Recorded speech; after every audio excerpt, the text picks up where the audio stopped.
Existem 25 títulos diferentes para Anticristo no livro do Apocalipse. No 25º ele é chamado de Homem do Pecado, o ímpio.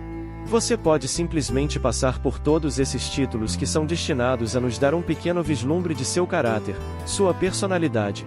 Ele é a pessoa mais maligna, mais terrível, que já existiu em toda a humanidade. Quero dizer, pegue Hitler, Stalin, e todas essas pessoas, junte todas em uma e depois multiplique, e você nem chegará perto do terrível caráter desse homem. Ele vai conquistar o mundo e todos estarão sob seu domínio, porque se não estiverem, não conseguirão sobreviver. Então uma das maiores curiosidades é, de onde vem esse homem? O que se pode saber sobre ele com base na revelação bíblica? Os maiores teólogos acreditam que ele vem da coalizão europeia. A Bíblia diz que no início de sua carreira ele toma o poder sobre 3 nações, e depois com essas 3 nações ele obtém poder sobre a coalizão europeia e depois eventualmente passa a ter poder sobre todo o mundo. E quando falarmos sobre o falso profeta em alguns momentos, você aprenderá que sua estratégia para conquistar o mundo é fornecer uma licença para todos, basicamente para manterem-se vivos. Chamamos isso de marca da besta, mas basicamente essa licença foi criada para controlar a economia do mundo. E a maneira de se qualificar para poder comer, comprar e vender, será adorar a besta, que é o anticristo, a besta do mar. E é aí que vem a marca da besta. Ele ganha controle sobre todo o mundo. Aqui está a chave. Ele faz uma aliança com Israel no início de sua aparição e promete protegê-los de todos os seus inimigos árabes. Israel volta para casa confiante, e meio que se desarma, usa toda a sua inventividade e tenta reconstruir sua economia. O reinado do Anticristo será de 7 anos, começando com a assinatura de um tratado de paz mundial proposto pelo Anticristo. Nos primeiros 3 anos e meio, o mundo desfrutará de uma falsa paz, apenas para controle social, mas os últimos 3 anos e meio será um momento de grande julgamento sobre toda a terra, não apenas para julgar aqueles que rejeitaram o Evangelho de Cristo, mas também para salvar a nação de Israel, que finalmente reconhecerá Jesus como o Messias, Filho de Deus. E a Bíblia diz que enquanto eles estão em paz, o Anticristo vem e quebra a aliança que havia feito com eles. Então, o tratado de paz é anulado. No final de 3 anos e meio, ele entra e viola o templo, tomando conta e se apossando de tudo. Quando ele fez a aliança, ele disse que Israel poderia continuar cultuando a Deus no templo de Salomão, porém no final dos 3 anos e meio, o Anticristo diz que acabou, agora eu serei adorado. Você não adora mais aquele a quem você acredita. É o que a Bíblia chama de abominação da desolação.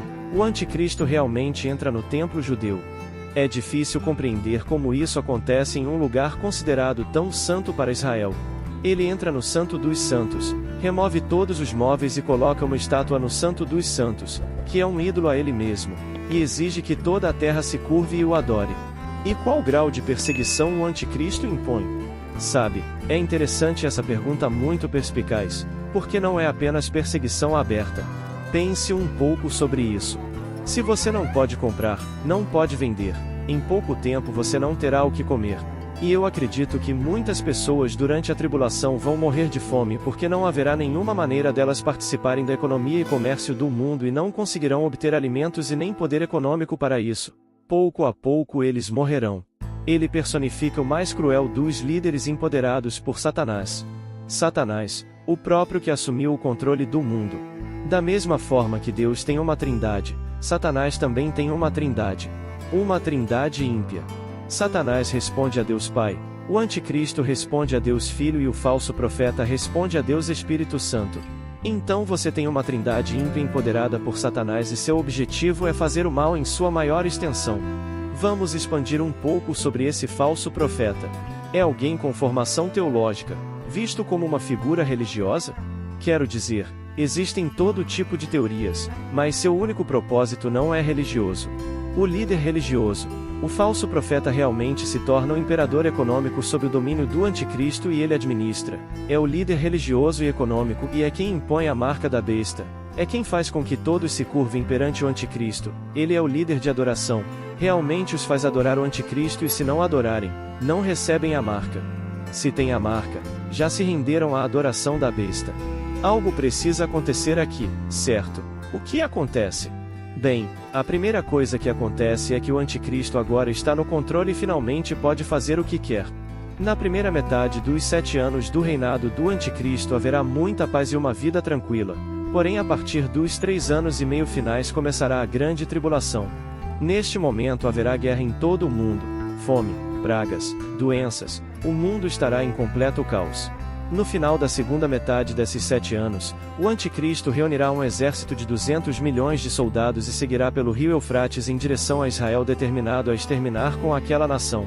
Ele marchará contra Israel para exterminar da face da terra.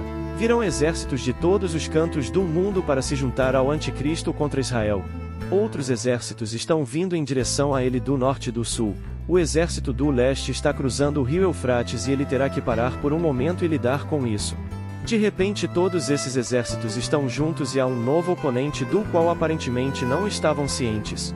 O Senhor Jesus Cristo volta e esses inimigos que estavam lutando uns contra os outros agora têm um oponente em comum.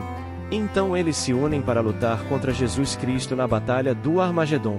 Então o Anticristo lidera os exércitos do mundo contra Jesus Cristo, e a Bíblia nos diz que Cristo volta com seus santos e com todos os anjos, e Cristo, com o sopro de sua boca, destruirá com o Anticristo. E todas as pessoas rebeldes na terra serão destruídas, e é uma grande destruição que o capítulo 19 do Apocalipse diz que Deus tem que convocar as aves do céu de todo o mundo para vir e limpar a carnificina que foi criada. E isto é o Armagedon, é isso que nos referimos como Apocalipse. É nesse momento apocalíptico em que Jesus Cristo é finalmente completamente revelado para todos. Esse é o Apocalipse, a revelação de Jesus.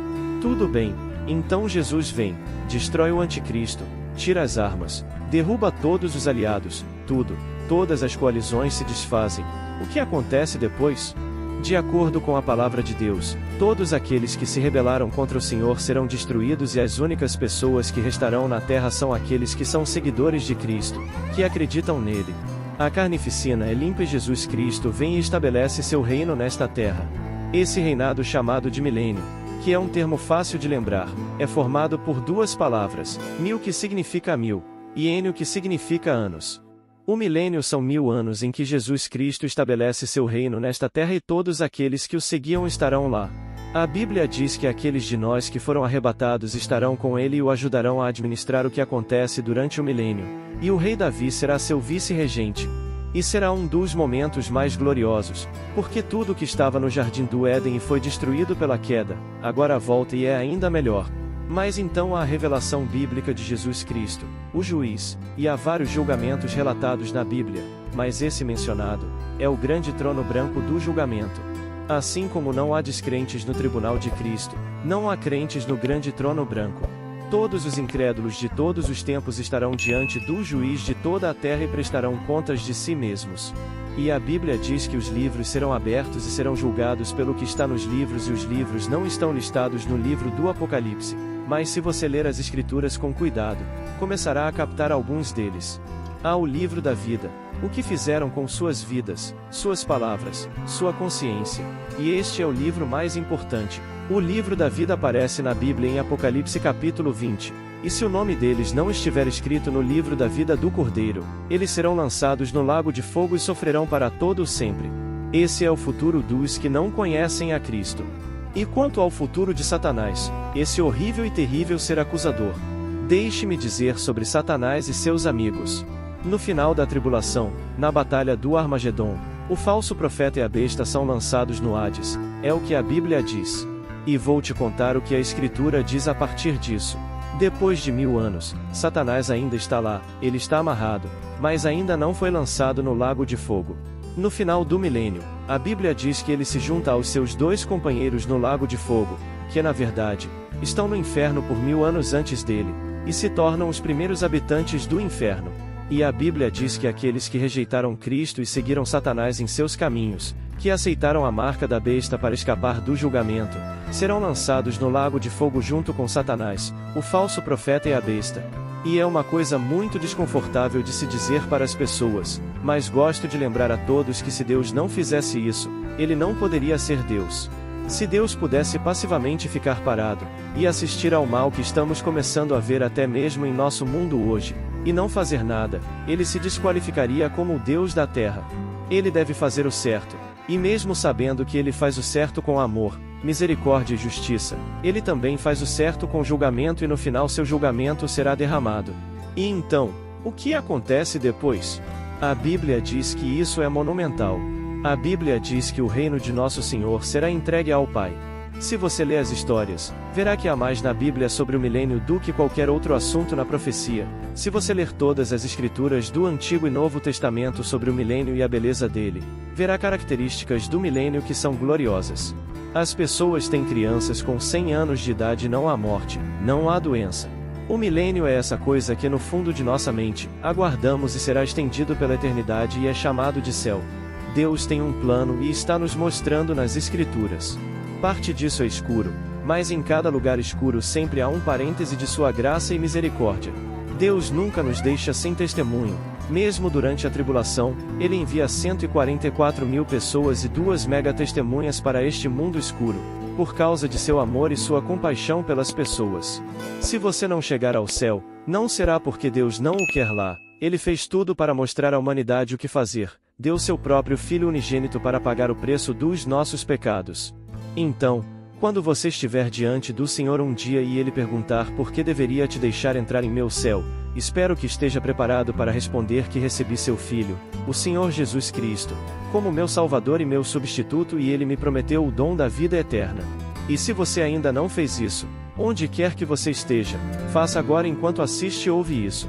O propósito de tudo isso não é para te tornar mais inteligente sobre o Apocalipse, mas para te ajudar a saber que Deus te ama, que Cristo morreu por você, que Ele abriu um caminho para você ir ao céu e você precisa fazer sua reserva aqui e agora, porque depois que você morrer será tarde demais, pois está designado ao homem morrer uma só vez e depois vem o julgamento.